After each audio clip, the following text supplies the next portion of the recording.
Doc Rivers on playing in Washington, D.C. on Martin Luther King Jr. Day. It's really cool being here, Washington. It is meaningful for Doc Rivers that his 76ers are playing on Martin Luther King Jr. Day in the nation's capital, where the March on Washington was staged in 1963. Rivers has spent time with George Raveling, the former Villanova star, college basketball coach, and Naismith Basketball Hall of Fame member who came to own the original copy of the iconic "I Have a Dream" speech. Rivers has invited Raveling to share the story of how the speech came into his possession with his team. "It's really cool being here," Rivers said before the Sixers matchup against the Wizards. Monday's game featured two black head coaches, as Washington assistant Joseph Blair abruptly became acting head coach with Wes Unseld Jr. and Pat Delany in COVID-19 health and safety protocols. Blair, however, did not want to tie the significance of the holiday to the game. "We benefit, for sure, from the strides, the sacrifices, the impact that Dr. King made," said Blair, a former Sixers assistant. "And for that I am most humbly grateful.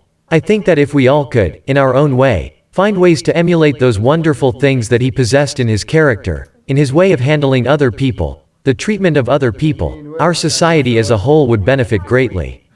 Rivers has used his platform to address social justice topics, including the Kyle Rittenhouse verdict and Julius Jones' clemency in Oklahoma this season.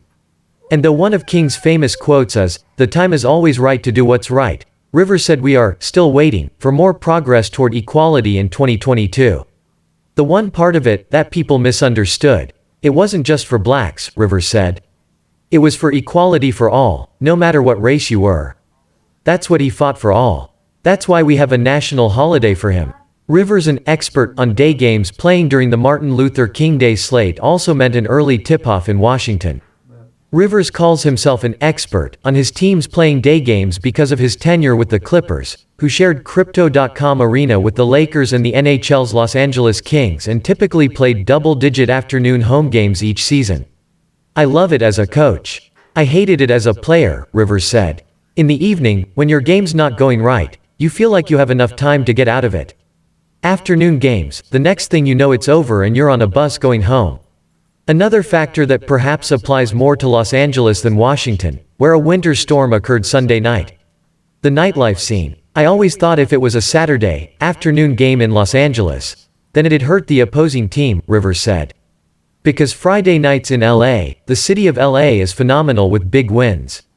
The Sixers have 3 more afternoon games scheduled during the regular season, February 6th at Chicago, February 27th at New York and April 2nd versus Charlotte."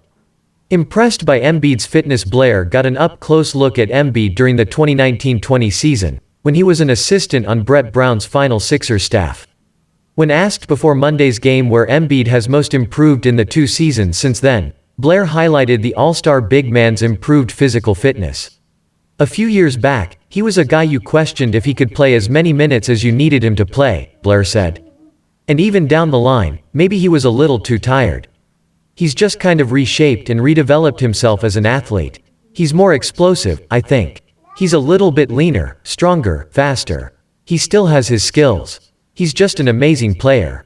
I have nothing but great things to say about Joel. He's one of the pillars of this league."